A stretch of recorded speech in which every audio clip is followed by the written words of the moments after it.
বন্ধুরা, সুপ্রভাত। সকালে কেমন আছে? বৃষ্টিতে দেখো, আজকে কিন্তু খুব সুন্দর বৃষ্টি হচ্ছে, আর তার জন্যই সুন্দর সুন্দর রান্নাবান্না করে খেতে কিন্তু খুব ভালো লাগছে, তাই না বলো? দেখো বাইরে কিন্তু সুন্দর বৃষ্টি হচ্ছে, আর আমি বানিয়ে ফেলবো আজকে কাতলা ভাপা পোস্ত দিয়ে। তো চলো দেখো কাতলা ভাপা কী করে করি আমি।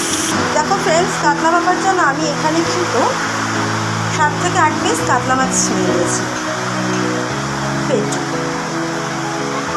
আর দেখো এখানে নিয়েছি ভাপার জন্য শুধু পোস্ত, কাঁচা লঙ্কা আর 2 কোয়া রসুন, ব্যাস। আর এটা কিন্তু সরষের তেলে হবে। চলো দেখি কীভাবে করা যায়।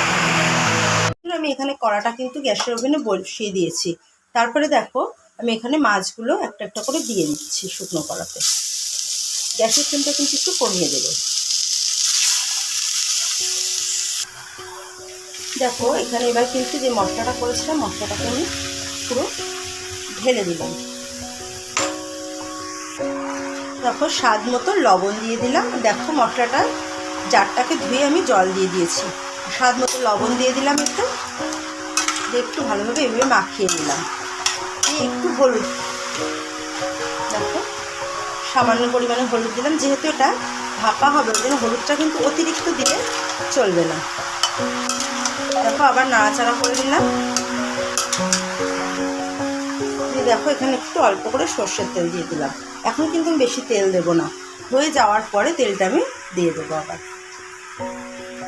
দেখো এবার নাড়াচাড়া করে এটাকে এবার 7 থেকে 8 মিনিটের জন্য ঢেকে দেবো মিডিয়াম ফ্লেমে। দেখো ঢাকনাটা সরিয়ে দিয়ে আমি এখানে কিন্তু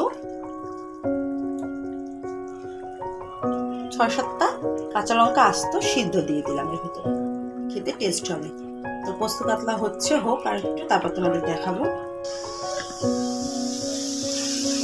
দেখো 7-8 মিনিট পর ঢাকনাটা আমি খুলে দিয়েছি। দেখো আমার কিন্তু পোস্ত কাতলাটা কিন্তু পোস্ত দিয়ে ভাপা কাতলাটা কিন্তু অনেকটা হয়ে এসেছে। এবার কিন্তু আমি গ্যাসের ফ্লেমটা একটু বাড়িয়ে দেবো, আর কিন্তু আস্তে থাকবো না, গ্যাসের ফ্লেমটা একটু বাড়িয়ে দেবো, দিয়ে আবার ঢাকা দিয়ে দেবো 4 মিনিটের জন্য। 5 মিনিট পরে আমি ঢাকনাটা সরিয়ে দিলাম। দেখো মাছটা কিন্তু হয়ে এসছে। একদম গ্যাসের ফ্লেমটা এবার কমিয়ে দেবো। দেখো আমি কিন্তু এবার হয়ে এসছে, যেহেতু এবার একটু এর ভিতরে কাঁচা সর্ষের তেল আমি বেশ খানিকটা ছড়িয়ে দিলাম।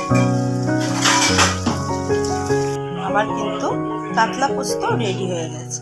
কাতলা পোস্তটা তোমরা এইভাবে ভাপিয়ে নেবে। ভালো লাগলে কিন্তু প্লিজ কমেন্ট, লাইক আর সাবস্ক্রাইব করতে কিন্তু ভুলো না। টাটা।